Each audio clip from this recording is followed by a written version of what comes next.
Estamos en la clase número 12 de el área de la humanidad de nuestro Salvador, la humanidad de Cristo.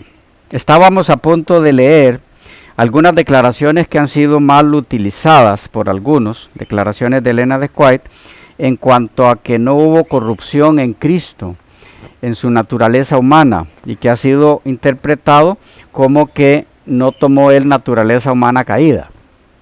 Algunas de esas declaraciones, por lo menos dos, dice en Mensajes Selectos, tomo 1, página 406, así: todo el incienso de los tabernáculos terrenales debe ser humedecido con las purificadoras gotas de la sangre de Cristo.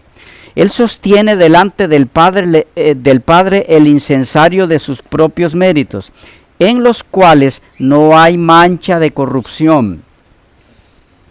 O esta otra, Cristo triunfante, del 20 de julio. Cristo tomó nuestra naturaleza caída, pero no corrupta, y no habría de corromperse a menos que aceptara las palabras de Satanás en lugar de las palabras de Dios. Captamos lo que tiende a confundir a algunos. Él tomó nuestra naturaleza humana caída, pero no corrupta. De paso, en esta última declaración se nos da la clave para interpretar lo que ella entendía por corrupción. Ella indica que la corrupción se da cuando se aceptan las palabras de Satanás en lugar de las de Dios. Es lo que la cita dice. En otras palabras, el término corrupción aquí es empleado como sinónimo del acto del pecado. Y eso fue lo que nunca hubo en Cristo, porque nunca pecó. Pero lo interesante del caso es que Elena de White utilizó también este mismo lenguaje para referirse al cristiano, al que ha recibido en su vida al Salvador.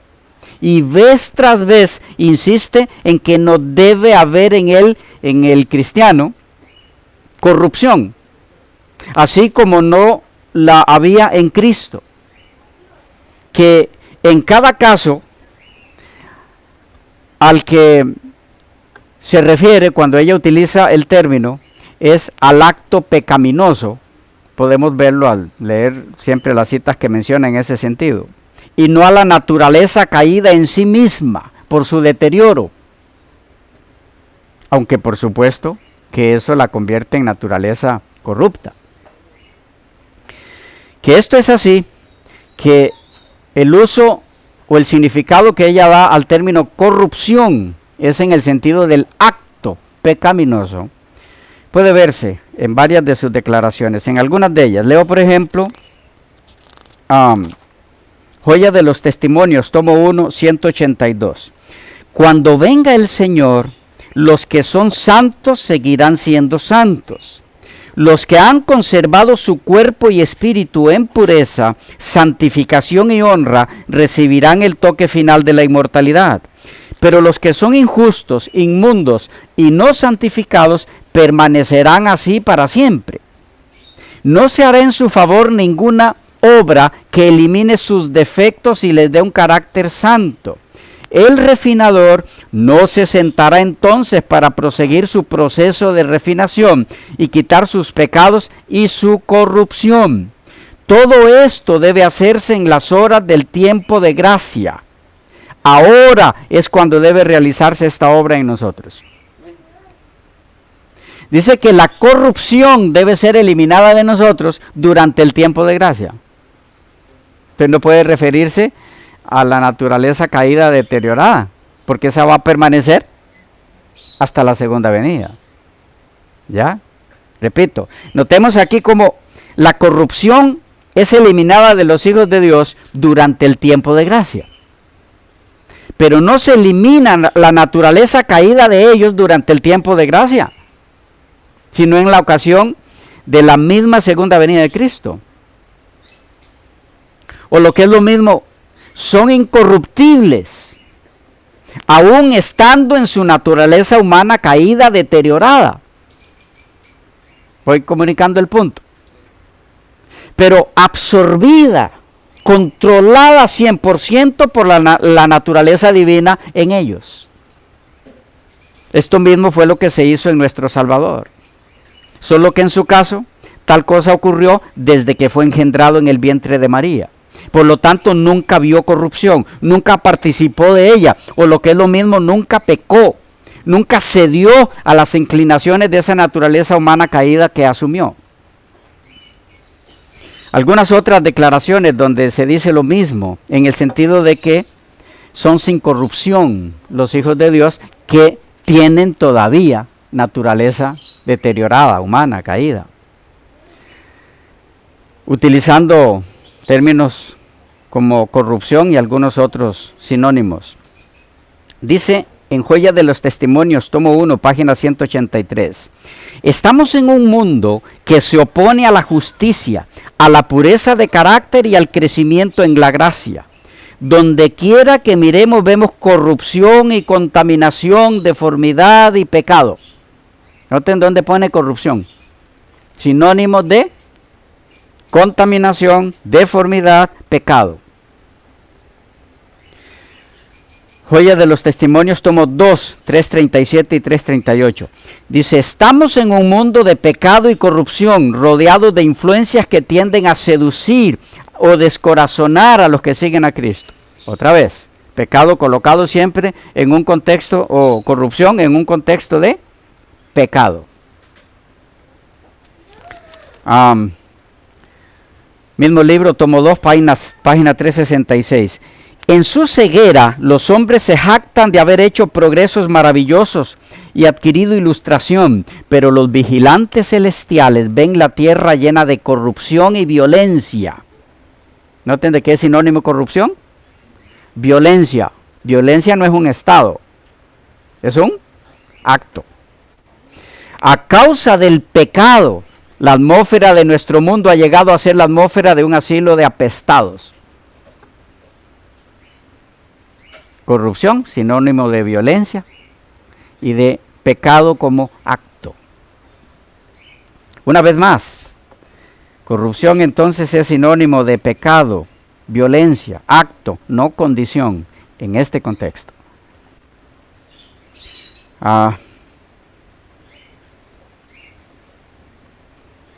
¿Pueden evitar los padres que sus hijos tengan naturaleza caída, deteriorada? Pregunto. No. Pero la hermana Juárez es clara en decir que los padres pueden evitar que sus hijos se contaminen con la corrupción. Esa cita la tengo aquí, pero no la... Búsquenla ahí, ahora es fácil en el programa. Los padres pueden evitar que sus hijos se contaminen con la corrupción.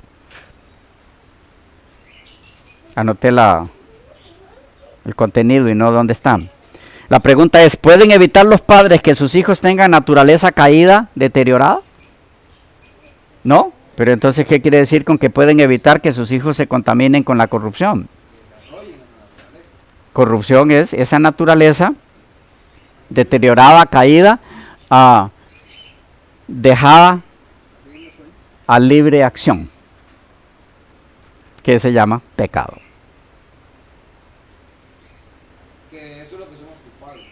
De eso somos culpables, correcto. No de tener esa naturaleza.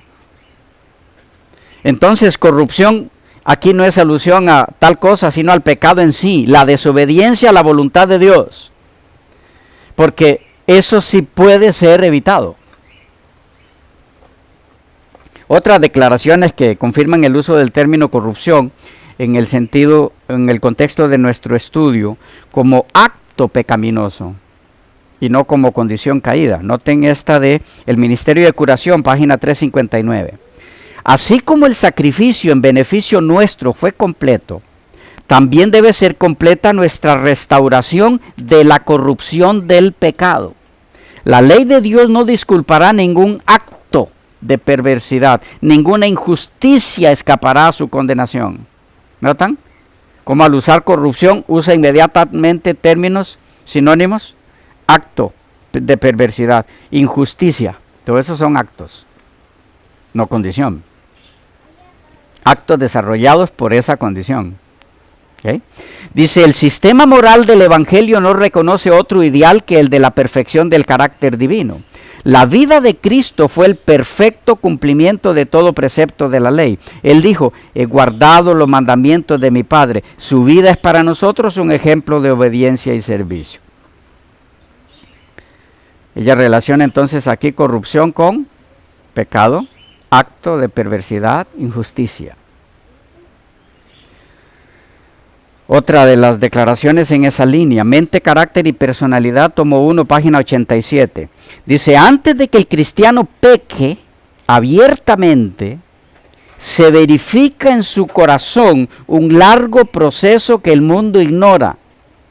La mente no desciende de inmediato de la pureza y la santidad a la depravación, la corrupción y el delito. ¿Lo ven otra vez? Corrupción, delito. Se necesita tiempo para que aquellos que fueron creados semejantes a Dios se degraden hasta llegar a lo brutal o satánico. Por la contemplación somos transformados. Y hay muchas otras cosas más en esa cita para ver en otra ocasión. Una vez más, la corrupción es un estado, entonces, al que se llega por actos deliberados contra la voluntad de Dios. No un estado en el que se nace. La corrupción, por lo tanto, implica culpa.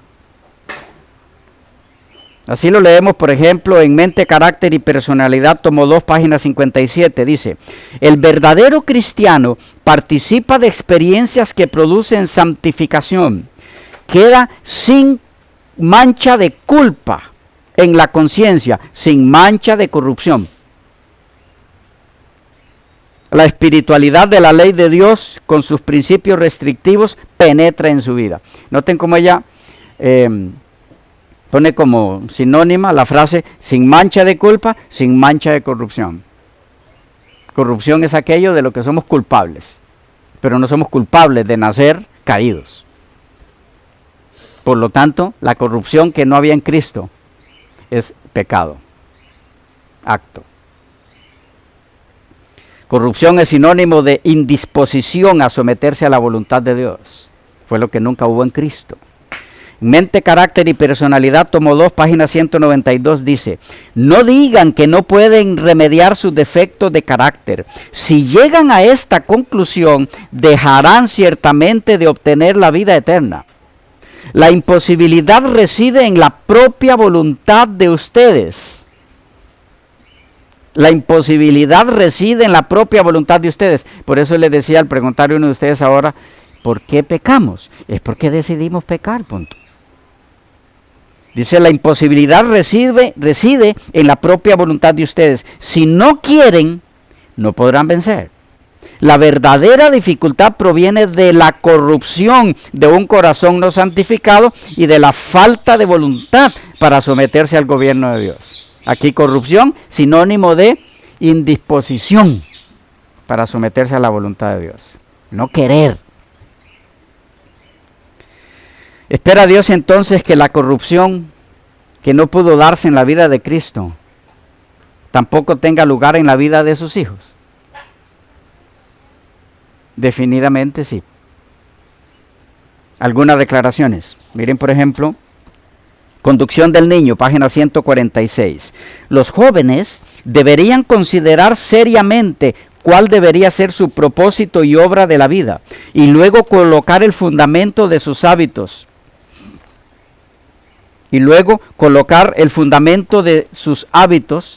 Para que estén libres de toda mancha de corrupción. Espera lo mismo de nosotros, que lo que no había en Cristo. Corrupción. Respecto a Moisés, se nos dice en Historia de la Redención, página 111, las instrucciones que recibió de sus padres eran de tal carácter que fortificaron su mente y lo libraron de la vanagloria y la corrupción del pecado y de caer en el orgullo en medio del esplendor y la extravagancia. ¿Ven de lo que hace sinónimo a la corrupción ella? Corrupción del pecado, orgullo, Otras declaraciones, Ministerio de Curación, página 98. Cuando el hombre se mantenga en comunión con Dios, el firme e invariable propósito que guardó a José y a Daniel en medio de la corrupción de las cortes paganas hará que su vida sea de inmarcesible pureza. No habrá mancha en su carácter. ¿De quién estamos hablando? Cuando el hombre dice. ¿Quién está hablando? De Cristo. Está hablando de sus hijos. Dice, y dando el ejemplo de José y Daniel. Repito, cuando el hombre se mantenga en comunión con Dios, el firme e invariable propósito que guardó a José y a Daniel en medio de la corrupción de las cortes paganas hará que su vida sea de inmarcesible pureza. No habrá mancha en su carácter. La luz de Cristo no se oscurecerá jamás de su conducta. El brillante lucero matutino resplandecerá fijamente sobre su cabeza en inmutable gloria. Mensajes para los jóvenes, página 303. Dice, cuando hacemos de la palabra de Dios, ahora vean cómo es que se da eso. Cuando hacemos de la palabra de Dios nuestro consejero y escudriñamos las escrituras para obtener luz, los ángeles del cielo se acercan para impresionar la mente y alumbrar el entendimiento, de modo que pueda decirse con razón, la explicación de tus palabras ilumina, da inteligencia a los sencillos. ¿No es asombroso que no haya más inclinación hacia las cosas celestiales entre los jóvenes que profesan el cristianismo cuando se presta tan poca atención a la palabra de Dios? Se desatienden los consejos divinos, se desobedecen las amonestaciones, no se busca la gracia y sabiduría divinas para evitar pecados pasados y limpiar el carácter de toda mancha de corrupción.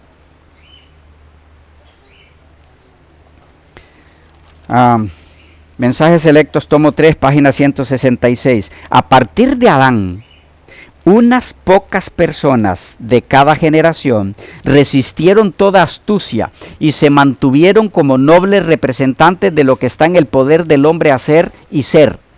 Cristo obrando con los esfuerzos humanos, ayudando al hombre a vencer el poder de Satanás. Enoc y Elías son los correctos representantes de lo que la raza podría ser mediante la fe en Jesucristo, si eligiera hacerlo. Noten dónde es que está nuestro problema. Si eligiera hacerlo. Dice, Satanás se veía grandemente perturbado porque estos hombres nobles y santos se mantenían inmaculados en medio de la corrupción moral que los rodeaba, perfeccionando caracteres justos y fueron contados dignos de ser trasladados al cielo. Lo mismo que dice de Jesús, que Satanás se sentía perturbado por su vida. Y algunos dicen, ve, es que de la vida de Jesús Satanás se sentía perturbado, era algo único. No, lo mismo dice de Enoc y de Elías. Mensajes selectos, tomo 2, página 25. Recordad que en él habita toda la plenitud de la divinidad corporalmente. Si Cristo mora por la fe en nuestros corazones, mediante la contemplación de su vida, procuraremos ser como Jesús, puros, pacíficos y sin contaminación. Dios nos cuida, página 19. Que todo el que desee participar de la naturaleza divina aprecie el hecho de que debe huir de la corrupción que está en este mundo a través de la concupiscencia. Debe haber una lucha del alma constante y ferviente contra los malos pensamientos. Debe haber una resistencia decidida contra la tentación a pecar en pensamiento y en acto. El alma debe mantenerse libre de toda mancha por la fe en aquel que es capaz de guardaros sin caída.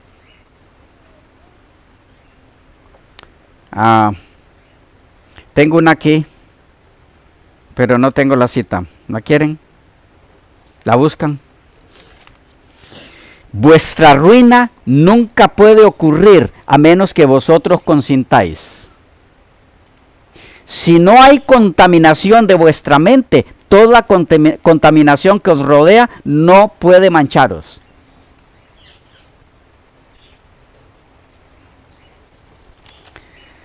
Cada día con Dios, página 157, dice, el espíritu y el carácter de Cristo se manifiestan en los escogidos de Dios mediante su conversación celestial. ¿Estará describiendo la nuestra? Mediante su conversación celestial, su mansedumbre y su conducta intachable. Todos los que son guiados por el Espíritu de Dios son hijos de Dios. Bueno, es que están varias. Dios nos cuida 108, nuestra elevada vocación 96. Dios nos cuida 108, la que dice, vuestra ruina nunca puede ocurrir a menos que vosotros consintáis. Si no hay contaminación de vuestra mente, toda contaminación que os rodea no puede mancharos. Dios nos cuida 108. Dios nos cuida 108. Ok, gracias. Escuchen esta, Exaltada Jesús, página 324. Cada cual tiene que ser probado y encontrado sin mancha, ni arruga, ni cosa semejante. Encontrado en la segunda venida. Encontrado, no hecho ahí. Cada cual tiene que ser probado y encontrado. Retomando el punto de la corrupción que no hubo en Cristo, es importante recalcar que lo que hizo que no hubiera mancha en él es el hecho de que nunca cedió al mal. Una declaración que nos aporta más información para percibir esto. Cristo triunfante, página 226. Padeció la oposición tanto dentro de su hogar como fuera de él, aunque no por haber hecho el mal, porque su vida estuvo libre de toda mancha de pecado y de toda impureza. Noten qué es lo que ella concibe como que estuvo libre de toda mancha, que nunca hizo el mal. Esta otra, Cristo triunfante 2:30, dice, su niñez y su juventud fueron todo excepto experiencias de gozo y de solaz. Interesante. Su niñez y su juventud fueron todo excepto experiencias de gozo y de solaz. Su vida inmaculada despertó la envidia y los celos de sus hermanos, pues no creyeron en él. Ellos se molestaron porque él no actuaba, noten, actos, porque él no actuaba como ellos y porque no consintió en hacer el mal. Lo mismo debe ser entendido cuando nuestro Señor se refirió a Satanás diciendo, el cual no tiene nada en mí. ¿Han escuchado exposiciones sobre eso diciendo, Jesús fue el que dijo, el único que pudo decir, Satanás, el príncipe de este mundo viene y no tiene nada en mí, porque él era el único en el que no había humanidad caída, naturaleza deteriorada, caída. ¿Es eso lo que él quiso decir? Noten cómo explica ella esto en manuscrito 44 de 1897, citado en Cristo Triunfante, página 262. Había llegado el tiempo cuando Satanás lanzaría su último intento de vencer a Cristo. Pero Cristo declaró, él no tiene nada en mí. No abrigo ningún pecado que me ponga bajo su poder. En mí no puede encontrar nada que responda a sus sugerencias satánicas. Como ella pone en los propios labios de Jesús lo que él quiso decir cuando dijo, el cual no tiene nada en mí. Quiere decir, no abrigo ningún pecado que me ponga bajo su poder. Ahora notemos la siguiente declaración. En Review and Herald del 10 de junio de 1902. Cuando permitamos que Dios lleve a cabo su voluntad en nosotros, no abrigaremos ningún pecado. ¿Es esto distinto a lo que Cristo dijo de él? Es la misma frase. Cuando permitamos que Dios lleve a cabo su voluntad en nosotros, no abrigaremos ningún pecado. Toda escoria se consumirá en el horno depurador. O esta otra, Review and Herald, citada en la maravillosa gracia, página 236. No necesitamos retener ninguna inclinación pecaminosa. Ahora podemos captar mejor por qué dice no había en Cristo ninguna inclinación pecaminosa. Y que tampoco debe haberla en nosotros. Y entonces, ¿cómo hacemos con esta? Veremos en un momento eso. Una más, Joya de los Testimonios, tomo 2, página 64. Si tan solo queréis velar continuamente en oración y tan solo hacéis todo como si estuvieseis en la presencia inmediata de Dios, seréis salvados de caer en la tentación y podréis esperar llevar hasta el fin una vida pura, sin mancha ni contaminación. Continua. Ahora bien, hay un aspecto que debe ser aclarado aquí, de crucial importancia, en el tema de la naturaleza humana del Salvador, nuestro Señor. Y es el siguiente. Tomó el Hijo de Dios al hacerse hombre, en el acto de la encarnación, una naturaleza caída, deteriorada, pecaminosa, no solo en el sentido de debilidades inocentes como cansancio, sueño, etcétera, como algunos pretenden que creamos, sino también deteriorada moralmente, en cuanto a degeneración del carácter se refiere. ¿O tenía Cristo una naturaleza humana sin mancha, sin contaminación, sin corrupción alguna que lo separara del Padre? ¿Cómo es? ¿Se nos fue el tiempo? Lo terminamos de ver a manera de conclusión en la próxima.